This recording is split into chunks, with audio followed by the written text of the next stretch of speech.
Hi students, welcome to Jaidev academy.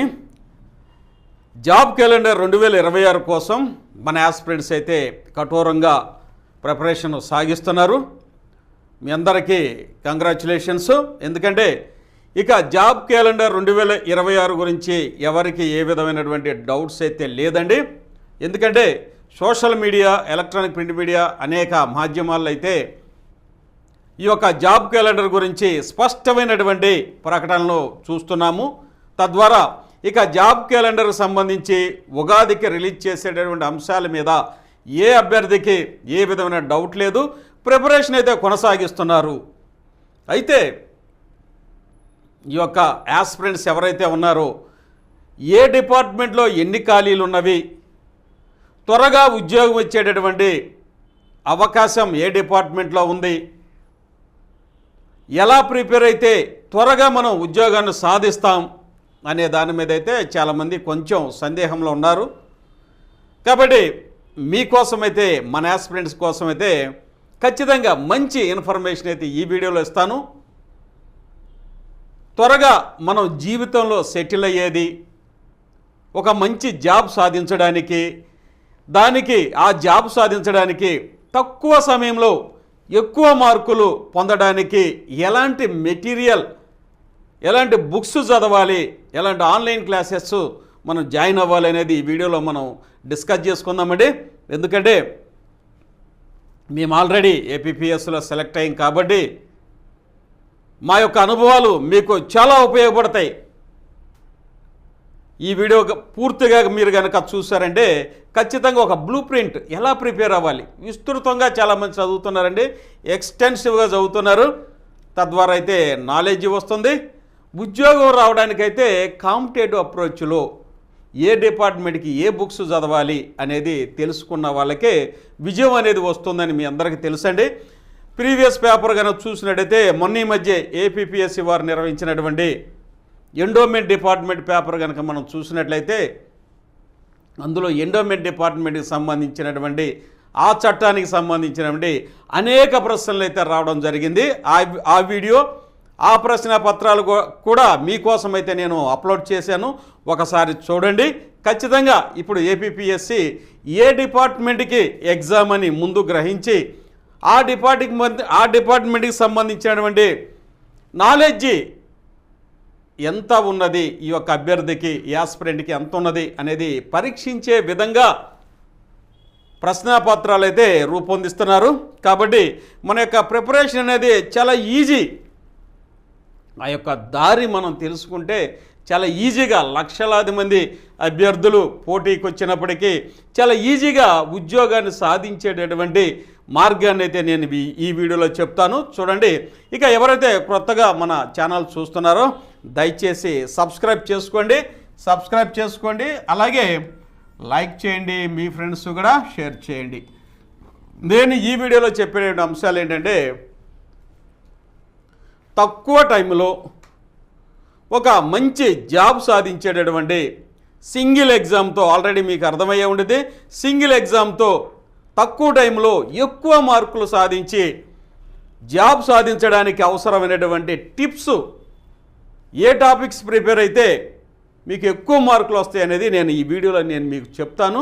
తక్కువ సమయంలో job సాధించడానికి అవకాశం ఉంది. సార్ మేము చాలా ఎక్స్టెన్సివ్గా చదువుకున్నాం సార్ అనొచ్చు, చాలా విస్తృతంగా చదువుతున్నాను అనొచ్చు. కానీ నేను చెప్పే అంశాలు మీరు చదివితే ఖచ్చితంగా స్వర్ణగ్రామ స్వర్ణ వార్డు సచివాలయం 3.0లో ఒక పోస్ట్ మీదే.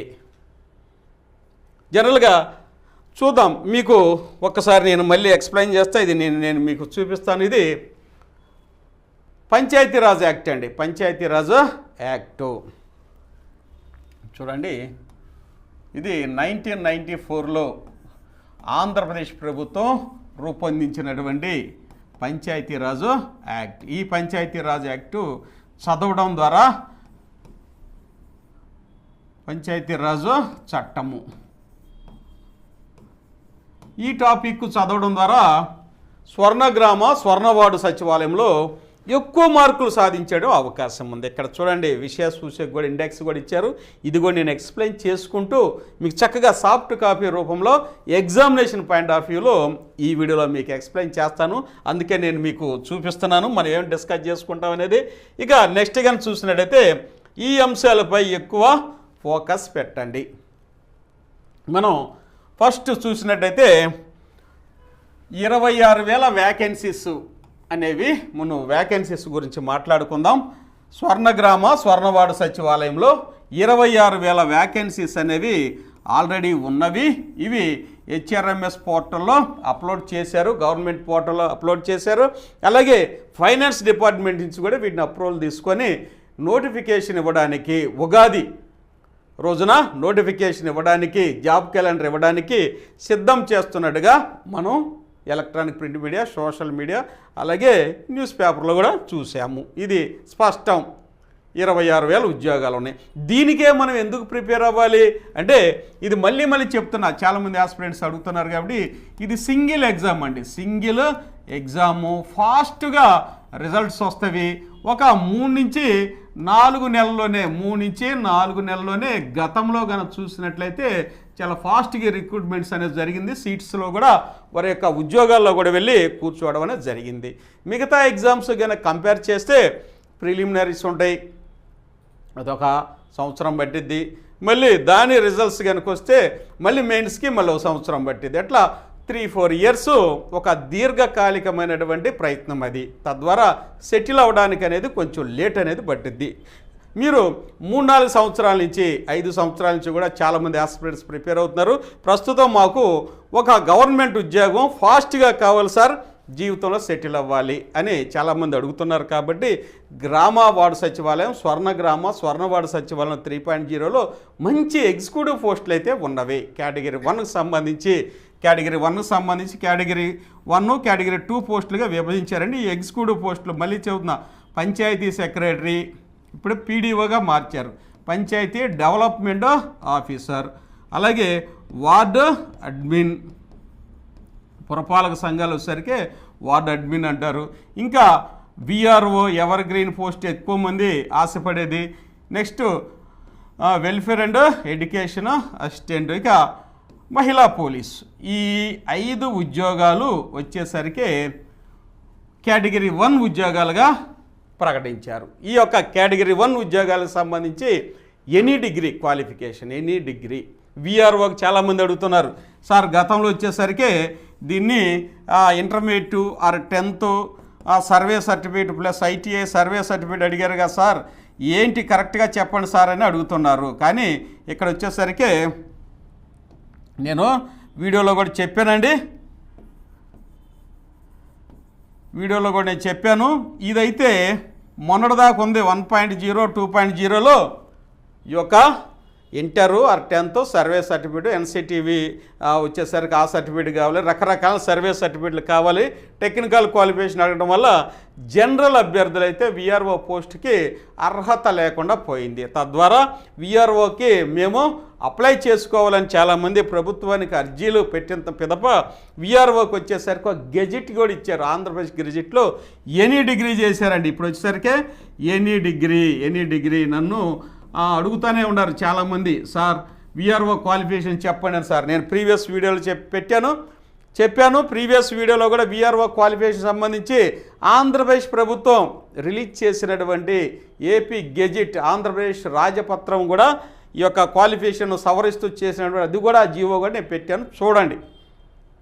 ఇక 3.0లో వచ్చేసరికి ఈ 5 పోస్టులకి ఎనీ డిగ్రీయే, విఆర్ఓ కూడా ఎనీ డిగ్రీ. ఇక్కడ సర్వే సర్టిఫికేట్ అవసరం లేదు. మళ్ళీ దీని విషయమే ఫోన్ చేయొద్దు. అయితే ఎనీ డిగ్రీ అంటే ఏంటి? BA, BSc, BCom, BTech. చాలామంది బీటెక్ చదివిన వాళ్ళు, నేను సివిల్ చేశాను, సర్వేర్ రాసుకుంటాను సార్, మెకానికల్ చేశాను, ఇంజనీరింగ్ రాసుకుంటాను సార్, ఇట్లా బీటెక్లో కంప్యూటర్ చేశాను సార్, డిజిటల్ ఎస్టేట్ రాసుకుంటాను. దానితో పాటుగా మీరు ఈ కేటగిరీ 1 ఉద్యోగాలకు కూడా ఎలిజిబుల్ అని మర్చిపోవద్దు. ఇవి ఎగ్జిక్యూటివ్ నేచర్ ఉన్నవి, ఎగ్జిక్యూటివ్ పోస్టులు ఇవి. ఫస్ట్ వీటికి పెట్టుకొని ఎనీ డిగ్రీ ఉండేవాళ్ళు బీటెక్ ఉన్నప్పటికీ బీడీఎస్ అవ్వచ్చు, బీడీఎస్ కూడా ఎనీ డిగ్రీయే.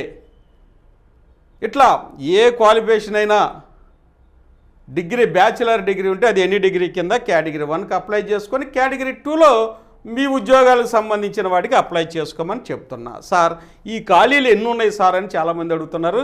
వీటన్నిటికీ 26,000 ఖాళీలు అయితే ఉన్నవి. వీటన్నిటికీ ఖచ్చితంగా మనం అనుకున్న రీతిలోనే ఎక్కువ ఖాళీలు అయితే వస్తాయి, ఇంకా పెరిగే అవకాశం ఉంది. వీటితో పాటుగా యానిమల్ హస్బెండరీ అసిస్టెంట్స్ అడుగుతున్నారు, ఆహా ఖాళీలు ఎన్ని ఉన్నాయి సార్ అని. గతం నోటిఫికేషన్ కనుక చూసినట్లయితే 5,200 ఉంటే 1980 మాత్రమే ఫిల్ చేశారండి. ఆ తర్వాత చాలామంది ప్రమోషన్లు రావడం జరిగింది, ఇవే ఫిల్ చేసింది. ఇవన్నీ మిగతా వ్యాకెన్సీస్ అనేవి ఉన్నవి. అందులో క్లస్టర్ పెట్టారు, క్లస్టర్ కూడా ఇప్పుడు సక్రమంగా జరగట్లేదు. ప్రభుత్వం గుర్తించి వీటిని కూడా ఫిల్ చేయడానికి చర్యలు అయితే తీసుకుంటుంది. మొన్న అసెంబ్లీ కానీ చూసినట్లయితే ఈ యొక్క పశు వైద్యులకు సంబంధించినటువంటి రిక్రూట్మెంట్ కూడా చేద్దాం. పశు వైద్యులు, యానిమల్ హస్బెండరీ అసిస్టెంట్స్, అలాగే క్లర్క్స్ అవ్వచ్చు, క్లాస్ 4 ఎంప్లాయీస్ కూడా భవనాల గురించి కూడా ఈ యొక్క యానిమల్ హస్బెండరీ డిపార్ట్మెంట్ గురించి ఆ యొక్క మినిస్టర్ గారు ప్రస్తావించడం జరిగింది. ఇందులో ఉన్న వ్యాకెన్సీస్ కూడా ఫిల్ చేసేట అవకాశం అయితే ఉంది. అన్ని డిపార్ట్మెంట్లు సార్ ఈ ఆహా గురించి చెప్పారు, పంచాయత్ సెక్రటరీ గురించి చెప్పారు, అన్ని డిపార్ట్మెంట్ జూనియర్ లైన్మెన్కి సంబంధించి కూడా ఈరోజు న్యూస్ పేపర్లో వచ్చిందండి. మినిస్టర్ గారు కూడా లైన్మెన్ పోస్టులు కూడా ఫిల్ చేస్తాము అని ప్రకటన చేశారు అసెంబ్లీలో, అది కూడా న్యూస్లో వచ్చింది. కాబట్టి 26,000కి మించి ఇంకా జాబ్స్ కూడా ఉన్నవండి. మొట్టమొదటిసారి దీనికి మనం ఎందుకు ప్రయారిటీ ఇవ్వాలంటే ఇది సింగిల్ ఎగ్జామ్ అని చెప్పాను. సింగిల్ ఎగ్జాము 3-4 నెలల్లో రిజల్ట్ వస్తుంది. మీ యొక్క ఉద్యోగానికి మీరు సెలెక్ట్ అయితే ఇక వెంటనే ఉద్యోగానికి వెళ్ళిపోవచ్చు. అంత అవకాశం ఉన్నటువంటి ఈ డిపార్ట్మెంట్ను వదిలి మీరు వేరే వాటిని కనుక ప్రయత్నిస్తే సంవత్సరాలు పడతవి. అంటే నేను చేయొద్దు అంటున్నాను, చేయొద్దని చెప్పట్లేదు, ముందు వీటిని కూడా ప్రిపేర్ అవ్వండి. మరి ఇక్కడ చూడండి, మనం అనుకున్నట్టుగా ఈ అంశాలపై ఫోకస్ పెట్టండి. మరి అంత ఈజీగా జాబ్ వచ్చిద్దా సార్ అని అనొచ్చు అనమాట. మేము గ్రూప్ 1కి గ్రూప్ 2కి ఒకే సిలబస్ చదువుతున్నాం కదా సార్, మరి మేము బాగా చదువుతున్నాం, మరి గ్రామవార్డు సచివాలయంలో చిన్నదే కదా ఈ ఉద్యోగము, మాకు ఈజీగా వస్తుంది, ప్రిపేర్ అయితే మా దగ్గర చాలా మెటీరియల్ ఉంది, చదువుతున్నామని చాలామంది అపోహపడుతున్నారండి. అయితే మీరు ఎక్కువ చదువుతున్నారు కానీ దీనికి సంబంధించిన సిలబస్ మీద ఫోకస్ చేయట్లా. మరి ఈ సిలబస్ ఏంటండి అంటే జనరల్ స్టడీస్ ఉంటుంది, ఇది అందరూ చదువుతారు. జనరల్ స్టడీస్ ప్లస్ ఇంకేం చదవాలి ఎక్కువ మార్కులు రావడానికి? ఇక్కడ అడిగే ప్రశ్న ఏంటి, ఆంధ్రప్రదేశ్ ప్రభుత్వ పథకాలు, స్కీమ్స్ మరియు పాలసీసు, సర్వేసు, అలాగే ఇంకా ఇంపార్టెంట్ పథకాలు. ఆంధ్రప్రదేశ్ ప్రభుత్వ పథకాలు మరియు పాలసీలు, సర్వేలు, ఇంకా ముఖ్యంగా చెప్పాలంటే ఇదిగో పంచాయతీరాజ్ చట్టము.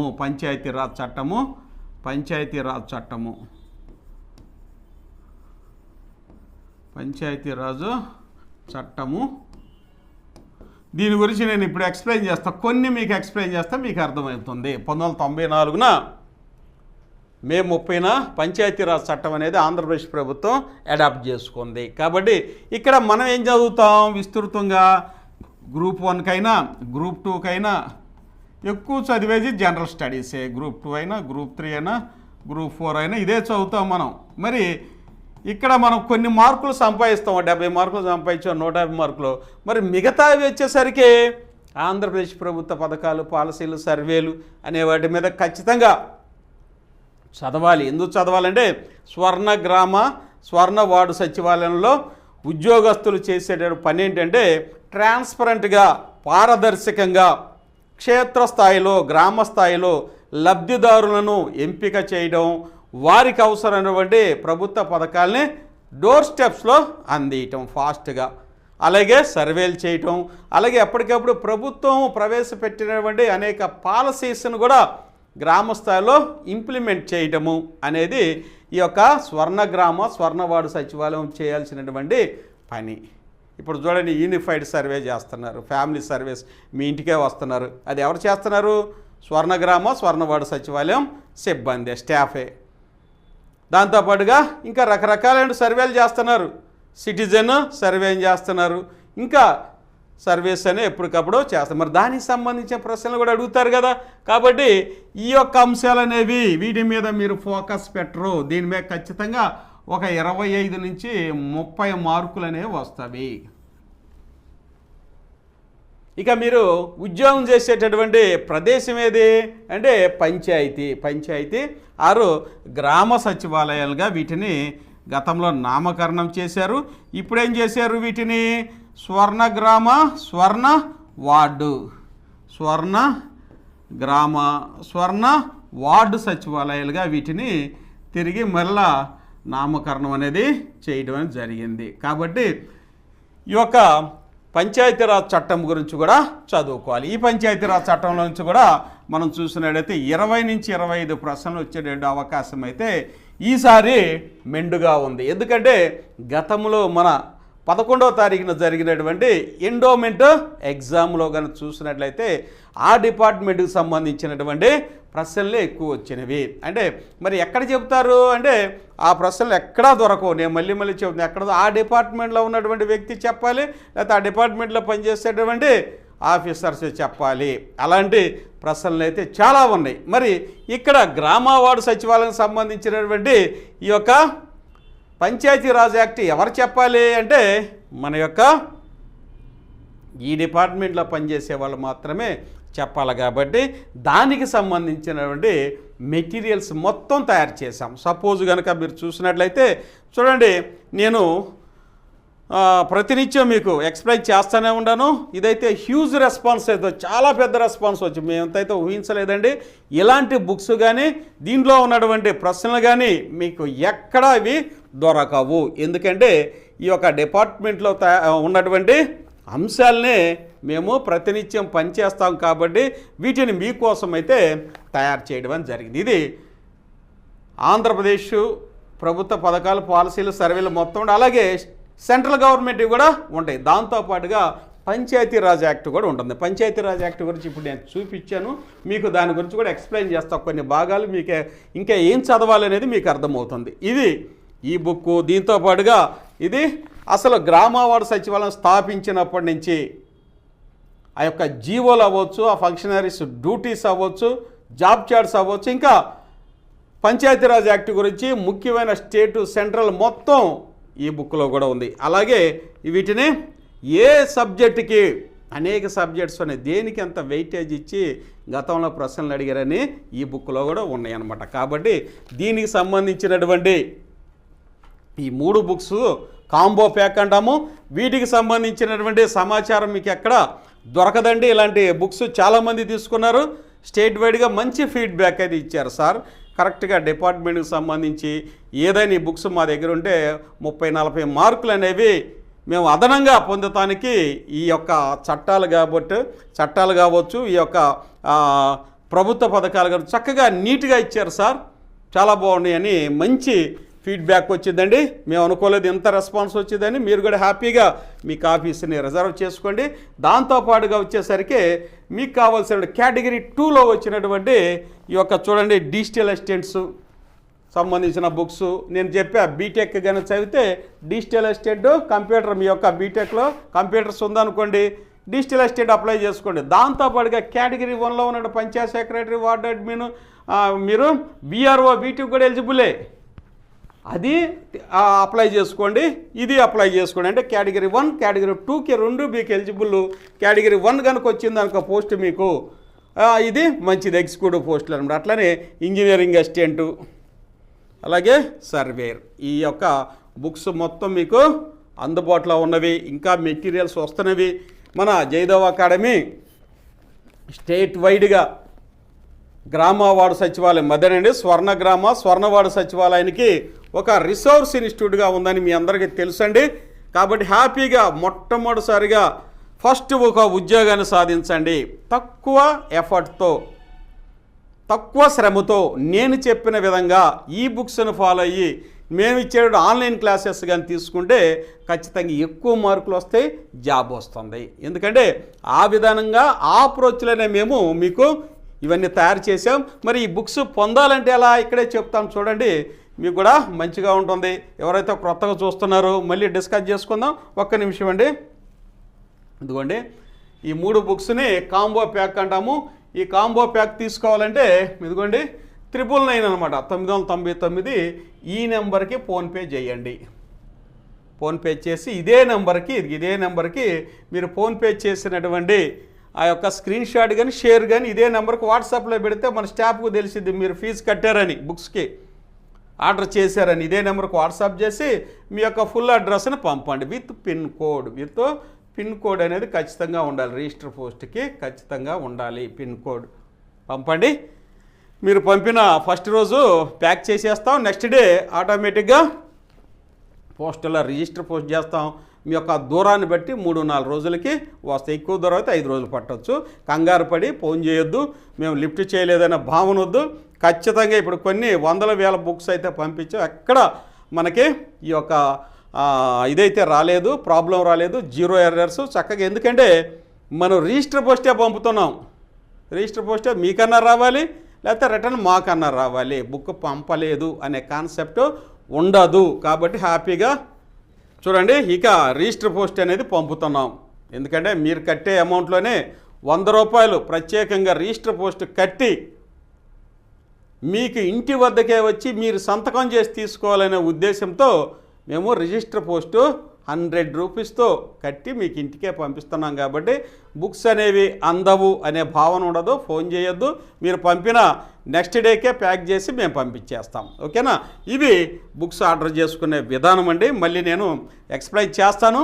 ఇది మనం ఎలా ప్రిపేర్ అవ్వాలనే దానికి చెప్పుకున్నటువంటి అంశాలు అన్నమాట. కాబట్టి ఇక్కడ జనరల్ స్టడీస్ ఉంది, జనరల్ స్టడీస్ ప్రిపేర్ అవుతున్నారు. దాంతోపాటుగా ఆంధ్రప్రదేశ్ ప్రభుత్వ పథకాల పాలసీలు ఇప్పుడు చెప్పినవన్నీ ఒక్క గ్రామవార్డు సచివాలయానికి కాదండి, గ్రూప్ 1 గ్రూప్ 2 అన్నిటికీ ఉపయోగపడుద్ది. బుక్ అనేది అన్నిటికీ ఉపయోగపడుద్ది. మీకు నేను చెప్తున్నాను కదా, గ్రూప్ 1లో వచ్చేది, గ్రూప్ 2లో అన్నింటిలో ఆంధ్రప్రదేశ్ ప్రభుత్వ పథకాల పాలసీలు స్టేటు, అలాగే ఈ యొక్క పంచాయతీరాజ్ చట్టం గురించి కూడా అడుగుతారు. కాబట్టి ఈ బుక్ అందరి దగ్గర ఉండాల్సినటువంటి అవసరం అయితే ఉందండి. మీరు బుక్ చేసుకోండి, ఆర్డర్ చేసుకోండి. ఇక ఇది స్కీమ్స్ గురించి. పంచాయతీరాజ్ యాక్టు ఖచ్చితంగా చదవాలి. ఎందుకంటే మీరు గ్రామాల్లో పనిచేస్తున్నారు కాబట్టి ప్రత్యేకమైనటువంటి పంచాయతీరాజ్ యాక్ట్ అనేది ఉంది. భారతదేశాన్ని పరిపాలించడానికి భారత రాజ్యాంగం ఎలా ఉందో ఆ రాజ్యాంగంలో ఉన్నటువంటి ఆదేశిక సూత్రాల్లో నుంచి డిపిఎస్పి నుంచి 40వ ఆర్టికల్ స్థానిక ప్రభుత్వాలు డీసెంట్రలైజేషన్ ఆఫ్ పవర్స్ వికేంద్రీకరణ గురించి ఈ యొక్క గాంధీజీ గారు కలలుగొన్న స్వరాజ్యం గురించి 40వ ఆర్టికల్లో ఆదేశిక సూత్రాల్లో ఉంది. కాబట్టి దాన్ని ఆధారంగా చేసుకొని స్థానిక ప్రభుత్వాల్ని రూపకల్పన అనేది చేశారు. తద్వారా 73-74 రాజ్యాంగ సవరణలనే వచ్చినవి. అలా అవి ఎలా వచ్చినవి అనే దాంట్లో చాలా ప్రశ్నలు ఇక్కడ ముడిపడి ఉన్నాయి. గతంలో గ్రూప్ 1 గ్రూప్ 2లో కూడా అడిగారు. అవిగా నేను ఎక్స్ప్లెయిన్ చేస్తాను. చూడండి, ఈ బుక్స్ ఖచ్చితంగా ఇప్పుడు నేను చెప్పినటువంటి బుక్స్ కనుక చదివితే ఖచ్చితంగా మీకు ఉద్యోగం అనేది వస్తుంది. ఎక్కువ ఎఫర్ట్ అవసరంలా. సార్ మేము బాగా చదవాలి సార్, ఎక్కువ బుక్స్ కొన్నాం సార్, జనరల్ స్టడీస్ విస్తృతంగా చదివాం సార్, గ్రూప్ 1 ప్రిపేర్ అయ్యాం సార్, మాకు ఉద్యోగం వచ్చిందంటే వాళ్ళు ఫోకస్ చేసేటటువంటి అంశం మీద, వాళ్ళు ఏపీపీఎస్సీ వారు అడిగేటటువంటి టాపిక్స్ మీద మీరు కాన్సన్ట్రేషన్ చేసి చదవకుండా వేరే చదవడం ద్వారా మీకు నాలెడ్జ్ వస్తుందేమో కానీ ఉద్యోగం వచ్చే మార్కులు అయితే రావు. కానీ వాటిని గెస్ చేసి గతంలో మేము రాసాము కాబట్టి ఆ ఎగ్జామ్స్లో మేము క్వాలిఫై అయ్యాం కాబట్టి ఏపీపీఎస్సీలో ఆ విధంగా మీకైతే ఈ యొక్క ప్రశ్నపత్రాలు తయారు చేశాము, మెటీరియల్ తయారు చేశాము, ఆన్లైన్ క్లాసెస్ కూడా దీనికైతే మీకు అందుబాటులో ఉంచాము. ఇంకొకటి మాకు ఎఫర్ట్ మీకు అర్థమైంది. ఇప్పుడు కానీ చూసినట్లయితే ఈ వీడియో మీరు చూసినట్లయితే చూడండి, పంచాయతీరాజ్ యాక్ట్ అనేది సాఫ్ట్ కాపీలో మీకు చక్కగా నేను ఎక్స్ప్లెయిన్ చేస్తాను. ప్రతి క్లాసులో నేను మీకు ఇస్తాను. అలాగే ఆన్లైన్ క్లాసెస్లో 999లోనే ఈ యొక్క క్లాసెస్ కూడా పెడతాం. తద్వారా ఎక్కువ మార్కులు పొందుతారు. పంచాయతీరాజ్ యాక్ట్ మీద మీకు మంచి పట్టు కనుక వస్తే ఈ యొక్క స్వర్ణ గ్రామ మరియు స్వర్ణవార్డు సచివాలయం 3.0లో మంచి మార్కులు పొందుతారు. గతంలో మీరు ఈ మెటీరియల్ కూడా చూసి ఉండరు, ఒకసారి చూడండి. నేను ఎక్స్ప్లెయిన్ చేస్తాను. చూడండి, ఏ బుక్స్ చదివితే ఎక్కువ మార్కులు వస్తాయి గ్యారెంటీగా అనేది చెప్పుకున్నాం. దాంతోపాటుగా పంచాయతీరాజ్ చట్టము 1994 గురించి మనం ఎందుకు చదవాలండి అంటే మనం ఉద్యోగం చేసేది ఎక్కడండి, పంచాయతీలోనే, గ్రామ పంచాయతీ కార్యాలయం, గ్రామాల్లో, అలాగే గ్రామ సచివాలయాలు, అలాగే స్వర్ణ వార్డు సచివాలయాలు, పురపాలక సంఘాల్లో కూడా 73, 74 రాజ్యాంగ సవరణ ద్వారా వీటికి కూడా స్వతంత్ర ప్రతిపత్తి కూడా రావడం అనేది జరిగింది. సరే, దానికి సంబంధించి ఏమిటి అనేది ఇక్కడ చట్టం ఏంటి అనేది ఒకసారి చూద్దాం. చూడండి, నేను చెప్పే ముందుగా అయితే పంచాయతీరాజ్ యాక్ట్ మనం ఎందుకు చదవాలి అనేదానికి నేను ఒక చిన్న ఎగ్జాంపుల్ చెప్పాలనుకుంటున్నాను మీకు. ఈ నెల 11వ తారీఖున ఏపీపీఎస్సీ వారు ఎండోమెంట్ ఎగ్జామ్ అనేది జరిపారు. ఆ ప్రశ్నపత్రాన్ని కనుక ఒక్కసారి మనం పరిశీలిస్తే ఏపీపీఎస్సీ వారు ఎలా ప్రశ్నలు అడుగుతారు మనకి అంటే 20 పైన నోటిఫికేషన్లు తయారు చేస్తున్నారు. రేపు ఉగాది తర్వాత జాబ్ క్యాలెండర్లో ఈ యొక్క నోటిఫికేషన్ ఇవ్వడానికి ఏపీపీఎస్సీ వారు 20 పైన నోటిఫికేషన్లు తయారు చేస్తారని మొన్న న్యూస్లో కూడా చూసాము. మరి ఆ ప్రశ్నపత్రాలని నోటిఫికేషన్లు ఎలా తయారు చేస్తారు, గ్రామ వార్డు సచివాలయం, స్వర్ణ వార్డు సచివాలయానికి ఎలా తయారు చేస్తారంటే మనకి వీరికైతే ఎండోమెంట్ డిపార్ట్మెంట్కి ప్రత్యేకమైన చట్టం ఉందండి. ఆ చట్టంలో ఆ డిపార్ట్మెంట్ యొక్క చర్యలు, యాక్టివిటీస్ ప్రశ్నల రూపంలో అడిగారు ఇక్కడ. అవి ఒకసారి మీకు చూపిస్తాను. అలాగే గ్రామ వార్డు సచివాలయం సంబంధించిన కూడా పంచాయతీరాజ్ చట్టం గురించి కూడా ప్రశ్నలు అడుగుతారు. అలా అడిగినప్పుడు ఖచ్చితంగా మీకు ఎక్కువ మార్కులు రావడానికి 100% ఛాన్స్ ఉంది. అందుకని నేను ప్రత్యేకంగా ఎవరు ఎక్కడ మీకు చెప్పరండి, ఇది పంచాయతీరాజ్ యాక్ట్ అనేది ఎక్కడ దొరకదు, చదవాలి అయినప్పటికీ. ఎందుకంటే స్వర్ణవార్డు సచివాలయం ప్రిపేర్ అవుతున్నారు కాబట్టి ఇది చదివితే ఎక్కువ మార్కులు అనేవి వస్తాయి. ఇది తక్కువ టైంలో నేను మీకు ఎక్స్ప్లెయిన్ చేస్తే ఒకసారి చూద్దాం. చూడండి, మొదట చూసినట్లయితే చూడండి, ఇప్పుడు మనం రాసినటువంటి బుక్లో నుంచి ఈ బుక్లో కనుక చూసినట్టయితే, ఇంకా బుక్స్లో కూడా ఈ బుక్స్లో కనుక చూసినట్టయితే ఇదిగోండి డైరెక్ట్ ప్రశ్నలు వచ్చినాయండి. స్కీమ్స్, ఆంధ్రప్రదేశ్ ప్రభుత్వ పథకాలు, పాలసీలు వీటన్నిటికి సంబంధించి మనం రాసినటువంటి బుక్స్లో ఇదిగోండి డైరెక్ట్గా వచ్చింది. ఏపీలో గ్లోబల్ ఏఐ హబ్గా అభివృద్ధి చేస్తున్న నగరం ఇవేది. అలాగే చూడండి, స్వర్ణాంధ్ర విజన్ 2047 లక్ష్యాలను సాధించడంలో సహాయపడడానికి ఎన్ని సూత్రాలు, మార్గదర్శక సూత్రాలు ప్రతిపాదించబడ్డవి. ఇవన్నీ మన బుక్స్లో ఉన్నవండి. ఇవన్నీ చక్కగా మేమైతే మీకోసం ఎక్స్ప్లెయిన్ చేసి ఇందులో ఇచ్చామండి. ఇదిగోండి, ఇక్కడ కూడా ఇది ఫస్ట్ పేపర్లో అనమాట. ఫస్ట్ పేపర్లో కానీ చూసినట్టయితే ఈ ప్రశ్నలు అనేది రావడం జరిగింది. స్వర్ణాంధ్ర 2047 విజన్ కింద 2047 సంవత్సరం నాటికి ఆంధ్రప్రదేశ్కి నిర్దేశించిన ప్రధాన ఆర్థిక లక్ష్యం ఏది? ఇది కూడా మనం చక్కగా మన బుక్లో మీకోసమైతే ఉన్నవండి. ఈ బుక్స్లోనే ఇవన్నీ ప్రభుత్వ నియంత్రణకు వెలుపల ఉన్న చిన్న మరియు చెల్లాచెదురుగా ఉన్న యూనిట్లు ఏ రంగం క్రిందకి వస్తాయి?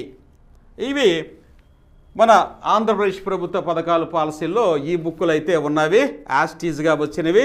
అలాగే ఇది మొట్టమొదటి పేపర్ అనమాట. 2 పేపర్లు ఉండే ఎండోమెంట్కి ఈ మొట్టమొదటి పేపర్లో ఆంధ్రప్రదేశ్ ప్రభుత్వ పథకాల పాలసీలకు సంబంధించినవి వచ్చినాయి.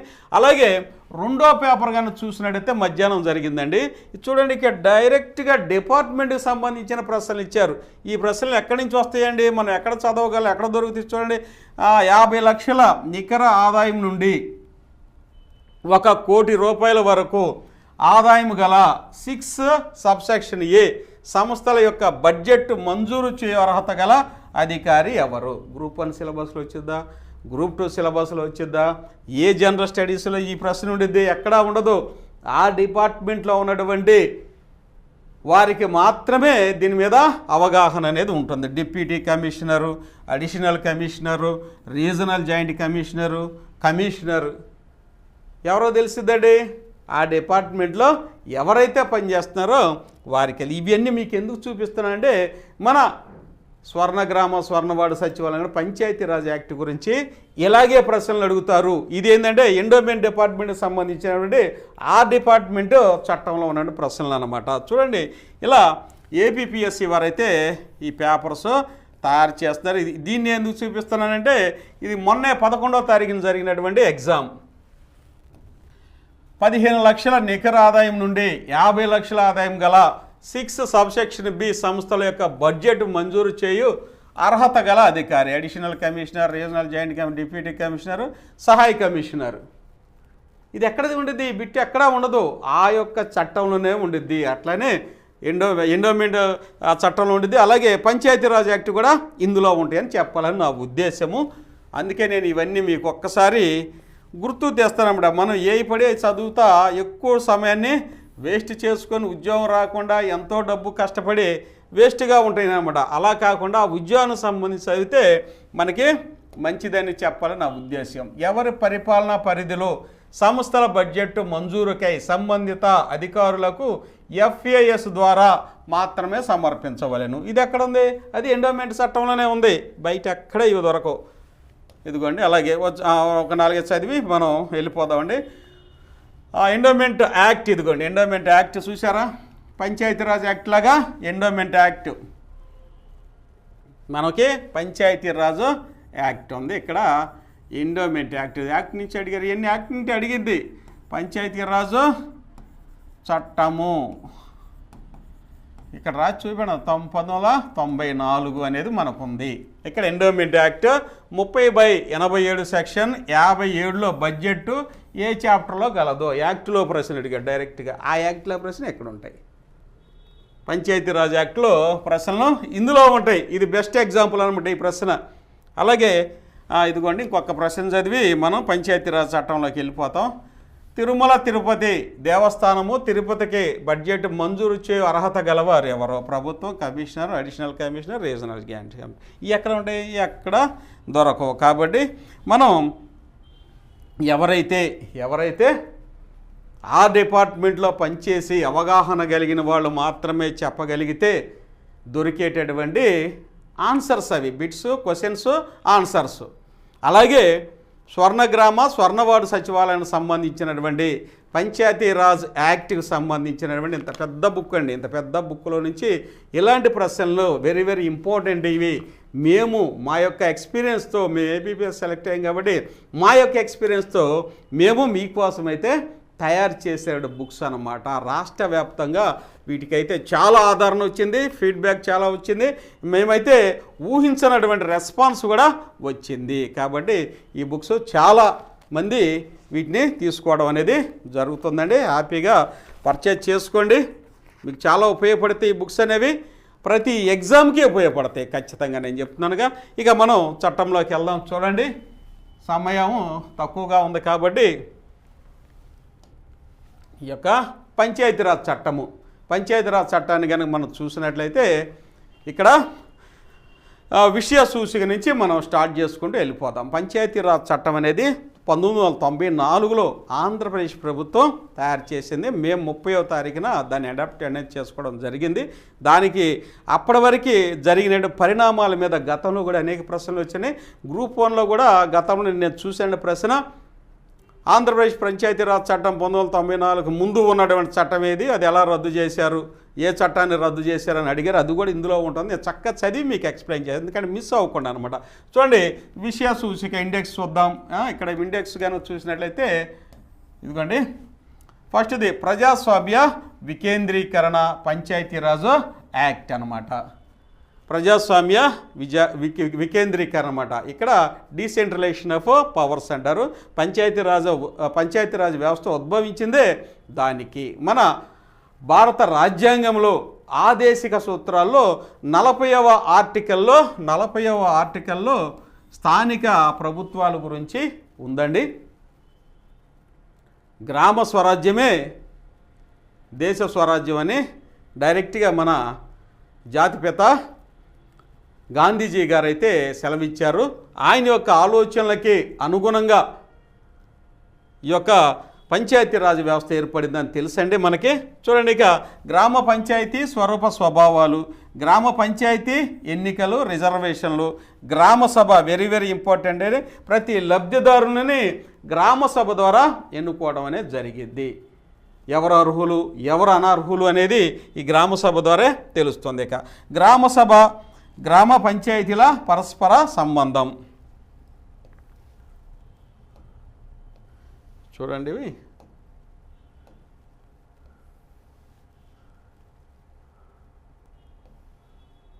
ఇదిగోండి. గ్రామ పంచాయతీ విధులు, బాధ్యతలు, అధికారాలు వెరీ వెరీ ఇంపార్టెంట్ అండి. వీటి మీద అనేక ప్రశ్నలు వచ్చేవండి అవకాశం అవుతుంది. మన రాజ్యాంగం అయితే 29 డిపార్ట్మెంట్స్ మీద గ్రామ పంచాయతీకి అధికారాలు ఇచ్చింది. అయితే కొన్ని ఒక 10-11 వరకే ఇప్పటి వరకు బదలాయించడం అనేది జరిగింది. మిగతాయి ఆ డిపార్ట్మెంట్ల యొక్క విధులను ఉంది. ఇక సర్పంచ్ విధులు, అధికారాలు. గ్రామానికి సర్పంచి ఒక రాజకీయ పరంగా ముఖ్య నేత, ప్రథమ పౌరుడు కూడా గ్రామ సర్పంచి. ఈయన్ని ఎలా ఎన్నుకుంటారు, ఎలా తొలగిస్తారనే దాని మీద కూడా ప్రశ్నలు వస్తాయి. గ్రామ పంచాయతీ సభ్యుల విధులు, బాధ్యతలు. గ్రామ పంచాయతీ కార్యదర్శి విధులు. ఇప్పుడైతే కార్యదర్శి కాదండి, పీడీఓ పంచాయతీ డెవలప్మెంట్ ఆఫీసర్గా నామం అయితే మార్చారు. ఇక సర్పంచి సభ్యుల సంబంధాలు, సర్పంచి కార్యదర్శి సంబంధాలు, గ్రామ పంచాయతీ సమావేశాలు వెరీ వెరీ ఇంపార్టెంట్ అండి.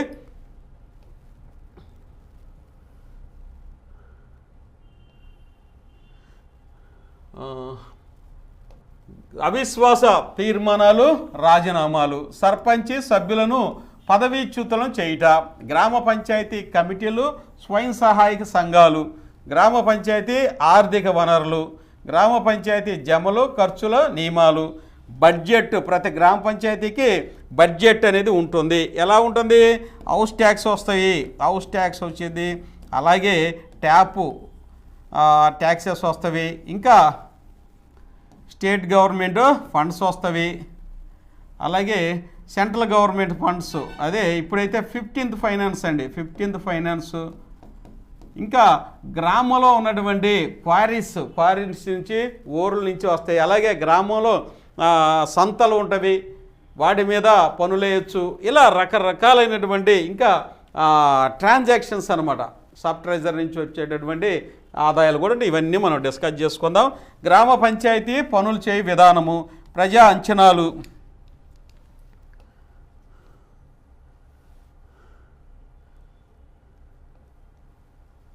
గ్రామ పంచాయతీలో నిర్వహించాల్సినటువంటి రిజిస్టర్లో ఆడిట్.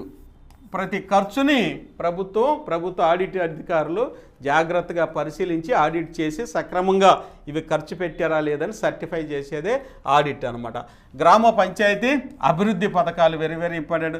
సమగ్ర గ్రామీణాభివృద్ధి, గ్రామ ప్రణాళిక. ఇవి మనం డిస్కస్ చేసుకుంటాము.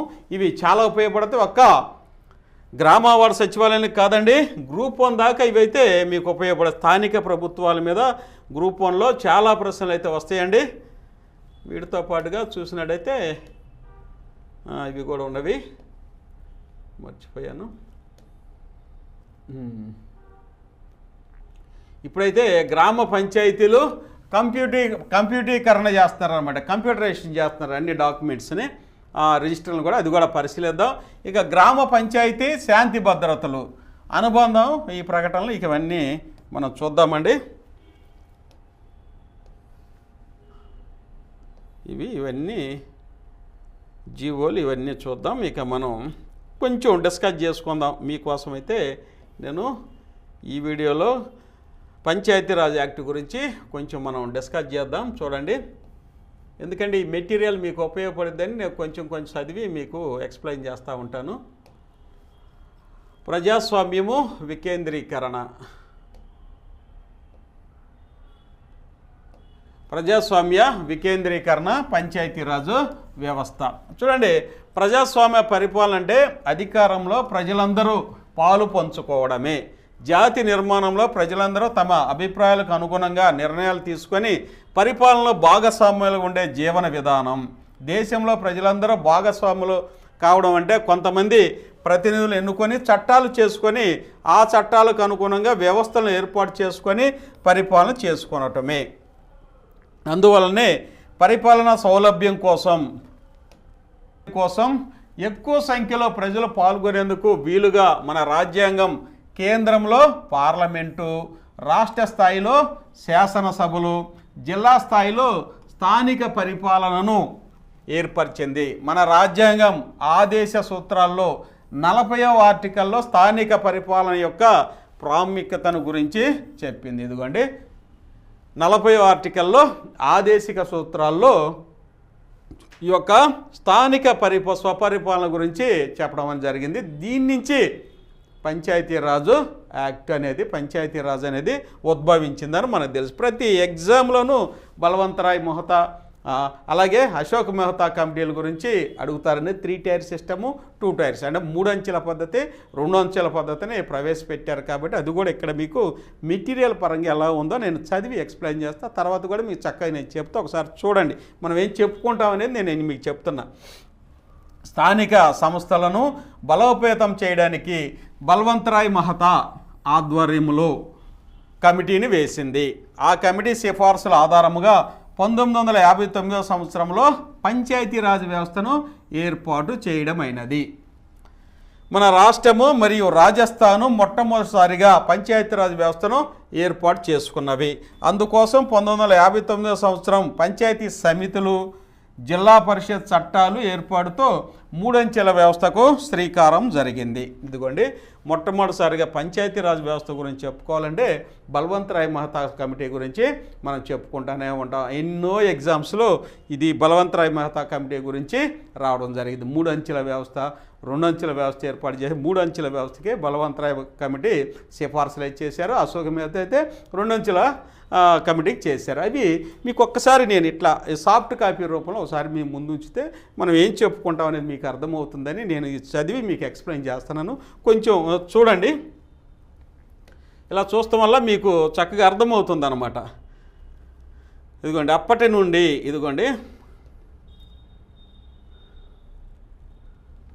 అప్పటి నుండి స్థానిక పరిపాలన కోసం గ్రామ స్థాయిలో పంచాయతీలు మన ప్రతి గ్రామంలోనూ గ్రామ పంచాయతీలు ఉంటాయి. మధ్య స్థాయిలో పంచాయతీ సమితులు ఉండేవి. ఇదివరకే సమితులు బలవంతరాయ్ మెహతా కమిటీ ప్రకారము సమితులు ఉండేవి. మధ్య స్థాయిలో వచ్చేసరికి సమితులు ఉండేవి. ఇక జిల్లా స్థాయిలో వచ్చేసరికి జిల్లా పరిషత్తులు ఏర్పాటైనాయి. ఇవి మీకు గుర్తే ఉంటాయి. సమితులు ఎత్తేసి మండల వ్యవస్థకు వచ్చిందనమాట. అవి కూడా మనం వస్తూ ఉంటే నేను ఎక్స్ప్లెయిన్ చేస్తాను. తర్వాత కాలంలో మన రాష్ట్రంలో పంచాయతీల పాలన కోసం ఆంధ్రప్రదేశ్ రాష్ట్ర అవతరణ వలన ఆంధ్ర తెలంగాణ ప్రాంతాల్లో అమలవుతున్న 2 చట్టాలను మద్రాస్ పంచాయతీల చట్టము 1950, హైదరాబాద్ గ్రామ పంచాయతీల చట్టం 1956ను రద్దుపరిచి 1964లో ఆంధ్రప్రదేశ్ గ్రామ పంచాయతీల చట్టాన్ని ఏర్పాటు చేశారు. ఇది గతంలో గ్రూప్ 1లోనో గ్రూప్ 2లోనో అడిగారండి. గతంలో ఏ చట్టాలని రద్దు చేసి 1964లో ఆంధ్రప్రదేశ్ గ్రామ పంచాయతీ చట్టం ఏర్పాటు చేశారంటే మద్రాస్ పంచాయతీల చట్టం 1950ని మరియు హైదరాబాద్ గ్రామ పంచాయతీల చట్టం 1950ను రద్దుపరిచి 1964లో ఆంధ్రప్రదేశ్ గ్రామ పంచాయతీల చట్టాన్ని ఏర్పాటు చేశారు. ఇది గతంలో ప్రశ్న వచ్చిందండి. మనం డీప్గా ఇలా చదువుకుంటూ వెళ్తే తెలుస్తుందన్నమాట. నెక్స్ట్ చూస్తే పరిపాలనలో వస్తున్న మార్పులకు అనుగుణంగా ఇదిగోండి ఇది నెక్స్ట్ పరిపాలన వస్తున్న మార్పులకు అనుగుణంగా అశోక్ మెహతా కమిటీ 1978 సిఫార్సుల ఆధారముగా 330 పంచాయతీ సమితుల స్థానంలో 1096 మండల పరిషత్తులను ఏర్పాటు చేయడం జరిగింది. ఇది అంతకుముందు ఎందుండండి సమితులు అనేవి 330 ఉన్నాయి 78లో. ఆ తర్వాత 1096 మండల పరిషత్తులను ఏర్పాటు చేశారు. అందుకోసం 1986లో మండల జిల్లా పరిషత్ చట్టాలను చేయడం అనేది జరిగింది. ఎన్ని చట్టాలు చేసినా వివిధ కారణాల వల్ల పంచాయతీరాజ్ సంస్థలు అనుకున్నంతగా అభివృద్ధి చెందలేదు అనేది అంటున్నారు.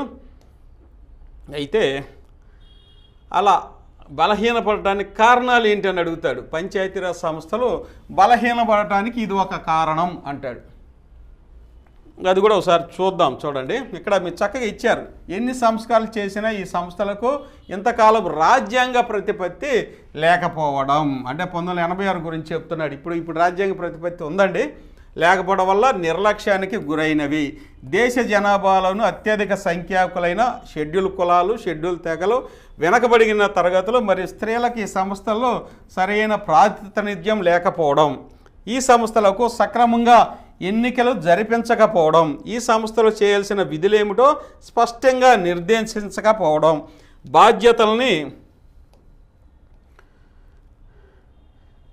బాధ్యతల్ని నిర్వర్తించడానికి కావలసిన నిధుల్ని అధికారాలని ఇవ్వకపోవడం, ఈ సంస్థల పట్ల ప్రజలకు సరైన చైతన్యాన్ని స్పృహను కల్పించకపోవడం, పై స్థాయిలోని ప్రజాప్రతినిధులు అధికారులు తమ ఆధిపత్యానికి పంచాయతీరాజ్ సంస్థల ఎదుగుదలకు గండి కొడుతుండటం అని భావించడం, ఈ సంస్థల్ని సమర్థవంతంగా నడిపించేందుకు స్థానిక నాయకత్వానికి సరైన శిక్షణ లేకపోవడం, రాష్ట్ర స్థాయిలో ఎన్ని చట్టాలు వేసినప్పటికీ ఇవి ఇదిగోండి ఇక్కడ వస్తున్నాయి చూడండి, రాష్ట్ర స్థాయిలో ఎన్ని చట్టాలు చేసినా కూడా రాజ్యాంగ ప్రతిపత్తి లేకపోవడం వలన సరైన సమయంలో ఎన్నికలు జరపకపోవడం, రాష్ట్రాలు స్థానిక సంస్థలను ప్రతినిధులను చిన్నచూపు చూడటంతో కేంద్ర ప్రభుత్వం పంచాయతీరాజ్ వ్యవస్థను అభివృద్ధి పరిచి దేశమంతా ఒకే రకమైన వ్యవస్థను ఏర్పాటు కోసం 1992వ సంవత్సరంలో 73వ రాజ్యాంగ సవరణ పార్లమెంటు ఆమోదం పొందింది 1992లో. దీని ప్రకారం రాష్ట్రాలు అక్కడ పరిస్థితులకు అనుకూలంగా చిన్న చిన్న మార్పులతో చట్టాలు చేశాయి. 73వ రాజ్యాంగ సవరణ చట్టం నిజప్రతిని ఇందులోనే అనుబంధం 9లో ఉందని చెప్తున్నారండి. ఇలా 92లో 73వ రాజ్యాంగ సవరణ ద్వారా పంచాయతీరాజ్ చట్టం అనేది ఆవిర్భవించిందండి. ఇక ఇది ఈ లాస్ట్ టాపిక్ చెప్పుకొని నేను రేపు నుంచి ఇంకా చక్కగా మీకు ఎక్స్ప్లెయిన్ చేస్తాను. ఇదైతే మీకు మెటీరియల్ ఎలా ఉందో చూపెట్టాలని నా ప్రయత్నం అనమాట. వివిధ రాష్ట్రాల్లో పంచాయతీరాజ్ సంస్థలు వాటి తీరుతెన్నులు. 73వ రాజ్యాంగ సవరణ తర్వాత అన్ని రాష్ట్ర ప్రభుత్వాలు తప్పనిసరిగా చేయాల్సిన అంశాలను తమ పంచాయతీరాజ్ చట్టాల్లో పొందుపరిచి అమలు చేశాయి. అయితే పంచాయతీరాజ్ సంస్థలు స్థానిక స్వపరిపాలన వ్యవస్థలుగా సాధికారత సాధించాలంటే క్రింది అంశాల్లో స్వయం నిర్ణయాధికారం చాలా అవసరం. వివిధ స్థాయిలో చేపట్టాల్సిన విధులు నిర్దిష్టంగా పేర్కొని బదిలీ చేయడము, విధులను సక్రమంగా నిర్వహించడానికి కావలసిన నిధులను సమకూర్చుకునే వాతావరణం కలుగజేయడము, అలాగే విధుల నిర్వహణకు అవసరమైన అధికార యంత్రాంగాన్ని ఈ సంస్థలకు అధీనం చేయడము, స్వయం నిర్ణయాలని చేసుకొని అమలు చేసే స్వేచ్ఛను ఈ సంస్థలకు ఇవ్వడం. పై విషయాల్లో కొన్ని రాష్ట్ర ప్రభుత్వాలు చాలా చొరవ తీసుకొని ముందుకు పోతున్నాయి. కొన్ని రాష్ట్ర ప్రభుత్వాలు ఇంకా చర్యలు చేపట్టవలసి ఉన్నదండి. ఇక చూడండి, ఇది వెరీ వెరీ ఇంపార్టెంట్. గతంలో ఈ ప్రశ్నలు అయితే అడగడం జరిగింది. మన దేశంలో బాగా చొరవ తీసుకొని పంచాయతీరాజ్ సంస్థలను బలోపేతం చేసిన కొన్ని రాష్ట్రాలను ఇప్పుడు పరిశీలిద్దాం. వాటిలో వెరీ వెరీ బెస్ట్ నెంబర్ 1 వచ్చేసరికి కేరళ అండి. కేరళ వచ్చింది. పంచాయతీరాజ్ సంస్థలను బలోపేతం చేయడంలో ఈ రాష్ట్రం చాలా ముందు ఉందండి. లబ్ధిదారుల ఎంపిక గ్రామ సభలోనే జరుగుతుంది. Very very important. గ్రామ సభలోనే జరుగుతుంది. నియమ నిబంధనల ప్రకారము లబ్ధిదారులను ఎంపిక చేసి చర్చ ద్వారా గ్రామ సభలో ఎంపిక చేసిన లబ్ధిదారుల జాబితాను మార్చే అధికారము ఎవరికీ లేదు. ప్రజా అవసరాలను గ్రామ సభలో చర్చించి తయారు చేసిన ప్రణాళికలను తూచా తప్పకుండా అమలు చేస్తారు.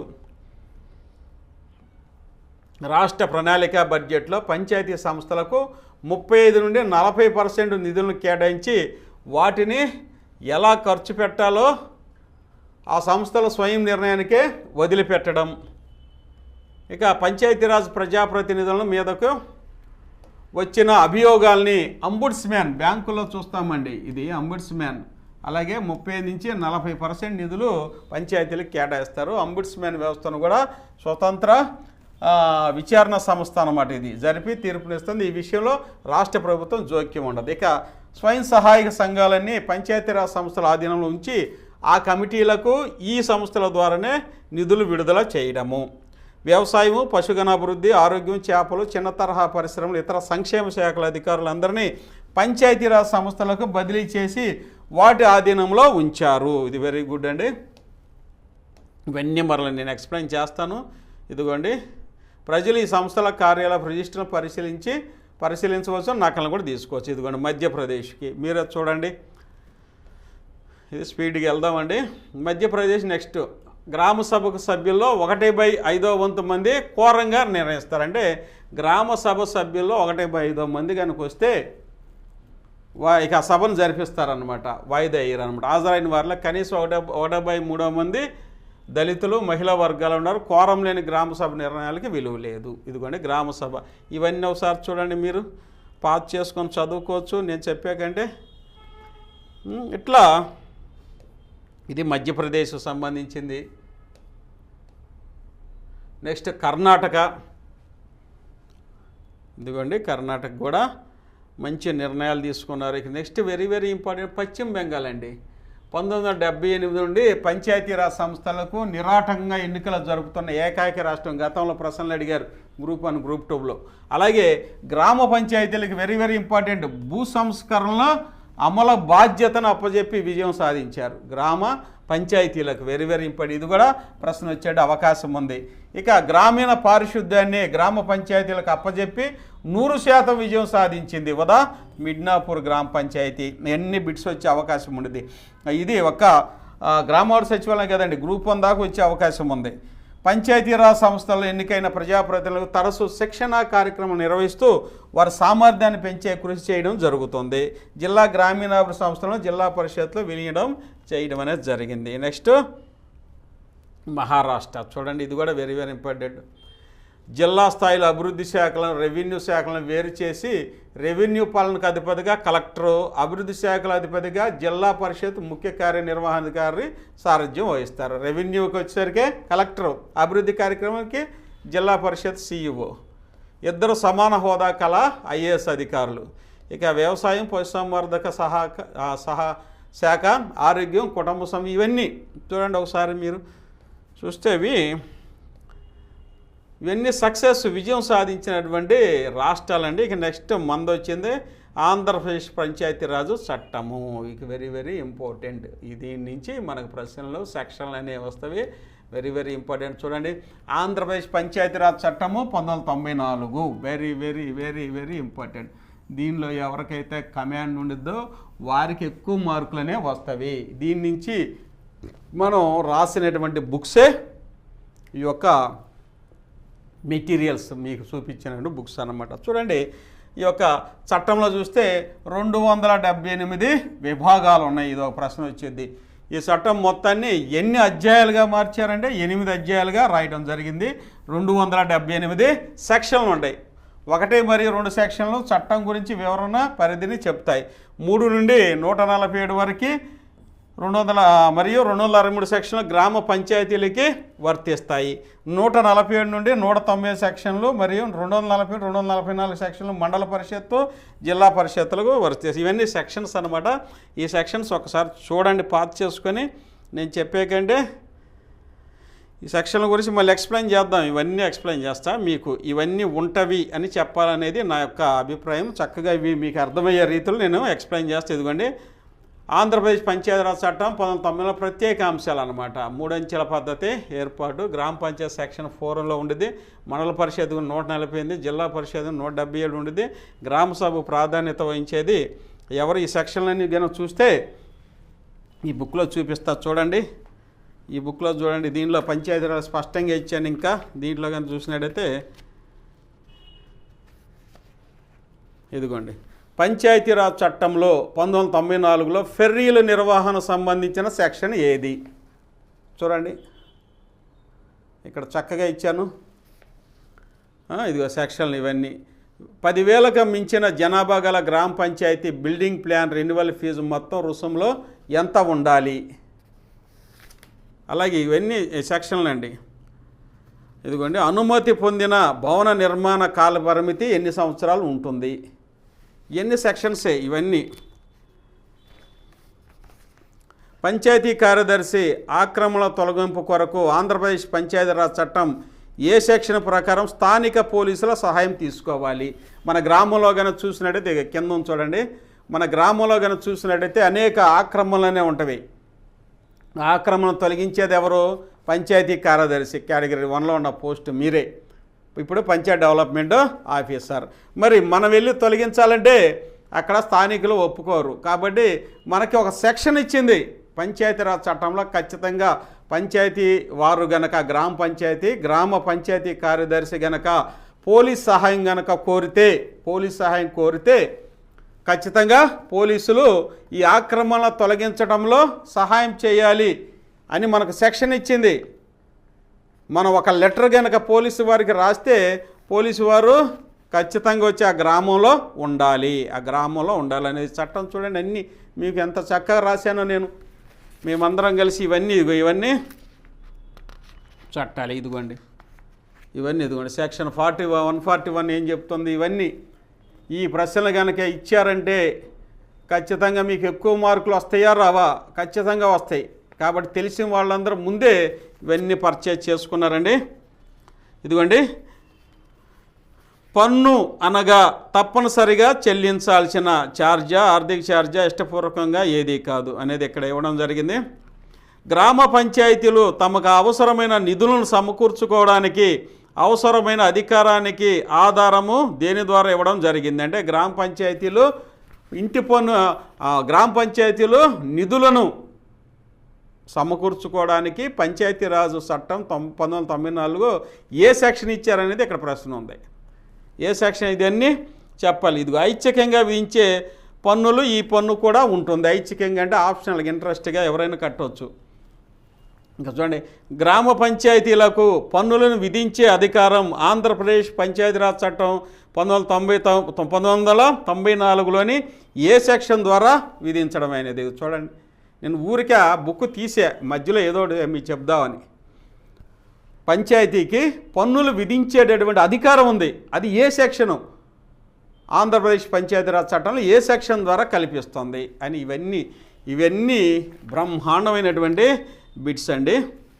ఇంటి పన్ను విషయమై రెమిషన్ అంటే ఏమిటి? రెమిషన్ అంది ఇక్కడ చూడండి. ఇంటి పన్ను విషయమై రెమిషన్ అంటే కట్టలేని వాళ్ళు, తక్కువ ఇంటి పన్ను వాళ్ళు ఉంటే పంచాయతీ సెక్రటరీ యొక్క విచక్షణ దీని ద్వారా తొలగించవచ్చు అన్నమాట. దానిపై ఇంటి పన్ను తీసేయచ్చు. ఇలా ఇవన్నీ అండి. గ్రామ పంచాయతీ సాధారణ నుండి అగంతక ఖర్చులకు ఖర్చు చేయగలిగిన పర్సెంటేజ్ ఎంత? గ్రామ పంచాయతీ న్యాయ సలహాల కొరకు లాయర్ల ఫీజులు ఎంత కట్టవచ్చు? పంచాయతీరాజ్ చట్టం 1994 ఏ సెక్షన్ ప్రకారం గ్రామ పంచాయతీ బడ్జెట్ తయారు చేయబడుతుంది? ఇలా బిట్స్ అన్నీ నెంబర్ 1 అండి. నెంబర్ 1 బిట్స్ అనేవి ఇవన్నీ మీరు చదువుకోండి, ఎక్కడిచ్చినా నెంబర్ 1గా ఉంటాయి. పంచాయతీరాజ్ యాక్ట్ గురించేనా, గ్రామ వార్డు సచివాలయాల గురించేనా, ఇవన్నీ మీకోసమైతే మేము తయారు చేసిన గ్రామ సభకు ప్రాధాన్యత వెరీ వెరీ ఇంపార్టెంట్ అండి. గ్రామ సభకు ప్రాధాన్యత అనమాట. గ్రామ సభ వెరీ వెరీ ఇంపార్టెంట్ అండి. యాజ్ పర్ పంచాయతీరాజ్ యాక్ట్ ప్రకారము గ్రామ సభ నిర్వహించి అందులో లబ్ధిదారుల్ని సెలెక్ట్ చేస్తారనమాట. అర్హులెవరు, అనర్హులెవరు, మన ఏ విధమైనటువంటి పనులు చేయాలనేది గ్రామ సభలోనే నిర్ణయిస్తారు. ప్రతి సంవత్సరం 4 సార్లు గ్రామ సభ నిర్వహించాలి. అవి ఏ డేట్లు అని కూడా అడుగుతారు. వాటికి సంబంధించిన డేట్స్, బిట్స్ కూడా మీకు ఈ బుక్స్లో నేను అందించానండి. హ్యాపీగా మీరు బుక్స్ పర్చేజ్ చేసుకోవచ్చు. ఇంకా ఇలా అయితే మనం ఎక్స్ప్లెయిన్ చేసుకుంటాము. ఇంకా నేను మంచిగా మీకు ఏంటంటే మెటీరియల్ రూపంలో ఎక్స్ప్లెయిన్ చేశానండి. ఇంకా ఎగ్జామినేషన్ పాయింట్ ఆఫ్ వ్యూలో కూడా నేను ఎక్స్ప్లెయిన్ చేస్తాను. రేపు ఉగాదికి వచ్చేటటువంటి జాబ్ క్యాలెండర్లో ఖచ్చితంగా 26,000 ఉద్యోగాలు పడతనివ్వండి. నేను చెప్పిన విధంగా ప్రిపేర్ అవ్వండి. ఆన్లైన్ క్లాసెస్లో కనుక మీరు జాయిన్ అయితే ఈ పంచాయతీరాజ్ యాక్ట్ గురించి చక్కగా ఎగ్జామినేషన్ పాయింట్ ఆఫ్ వ్యూలో తక్కువ సమయంలో మీకైతే ఎక్కువ మార్కులు వచ్చే విధంగా ఎక్స్ప్లెయిన్ చేశాము. అలాగే బుక్స్లో కూడా ఇంకా కరెంట్ ప్రభుత్వ పథకాల పాలసీలు, అసలు స్వర్ణ గ్రామ వార్డు సచివాలయానికి వేటి మీద ఫోకస్ చేస్తారు, ఏమి చదవాలనేది బుక్స్లోనూ రాశాము. అలాగే ఆన్లైన్ క్లాసెస్లో కూడా సిలబస్ వైజ్గా కూడా మీకు ఎక్స్ప్లెయిన్ చేయడం అనేది జరిగింది. హ్యాపీగా ఫాలో అవ్వండి, మంచి ఉద్యోగాన్ని సాధించండి. మీరు ప్రిపేర్ అవుతుంది ఏంటంటే గ్రామ పంచాయతీలకి, అదేనండి స్వర్ణగ్రామ, స్వర్ణవార్డు పంచాయతీలు సచివాలయం ప్రిపేర్ అవుతున్నారు. కాబట్టి మీకు పరిపాలనా దక్షత ఉండాలంటే ఖచ్చితంగా పంచాయతీరాజ్ యాక్ట్ గురించి తెలుసుకొని ఉండాలి. అలాగే ఇంకా ఆ చట్టాల గురించి తెలుసుకోవాలి, ప్రభుత్వ పథకాలు, స్కీమ్స్ గురించి కూడా మీరు తెలుసుకోవాలి. కాబట్టి వీటి నుంచి విస్తృతంగా మన ఆన్లైన్ క్లాసెస్లో ఈ వీడియోస్ మీకు దొరుకుతాయి. మేము చెప్తాం ప్రతినిత్యము. మీరు తక్కువ సమయంలో ఎక్కువ మార్కులు పొంది హ్యాపీగా ఉద్యోగం సాధిస్తారు. లక్షలాది మంది ఉన్న వారు తెలియక చాలామంది వేరే ప్రిపేర్ అవుతూ ఉంటారు. కానీ అడిగే ప్రశ్నలు అయితే ఇవి. ఎందుకు నేను అడిగే ప్రశ్నలు అంటున్నారంటే ఎండోమెంట్ ఎగ్జామ్ మీకు ఎగ్జాంపుల్ చెప్తున్నా. ఎండోమెంట్ ఎగ్జామ్లో ఈ నెల 11వ తారీఖున ఏపీపీఎస్సీ నిర్వహించిన ఎగ్జామ్లో ప్రశ్నలు ఏమి ఇచ్చారు? అన్నీ ప్రభుత్వ పథకాలు పాలసీల మీద ఒక పేపర్లు ఇచ్చారు. రెండో పేపర్లు ఇచ్చి ఎండోమెంట్ యాక్ట్ గురించి ఇచ్చారు. నేను అండర్లైన్ చేసి చెప్పాను ఎండోమెంట్ యాక్ట్ గురించి, దాంట్లో చాలా ప్రశ్నలు ఇచ్చారు. అట్లనే ఇక్కడ పంచాయతీరాజ్ చట్టం గురించి 1994 గురించి ఇస్తారు. కాబట్టి ముందుగా మనం గుర్తెరిగి ప్రిపేర్ అయితే ఉద్యోగం అనేది ఈజీగా సాధించుకోవచ్చు. ఖచ్చితంగా ఫాలో అవ్వండి. ఇంకా సమయాభావం వల్ల నేను ముగిస్తున్నాను. ఇంకా విస్తృతంగా చక్కగా మంచిగా ఎగ్జామినేషన్ పాయింట్ ఆఫ్ వ్యూలో నేను రానున్న వీడియోలు చెప్తాను.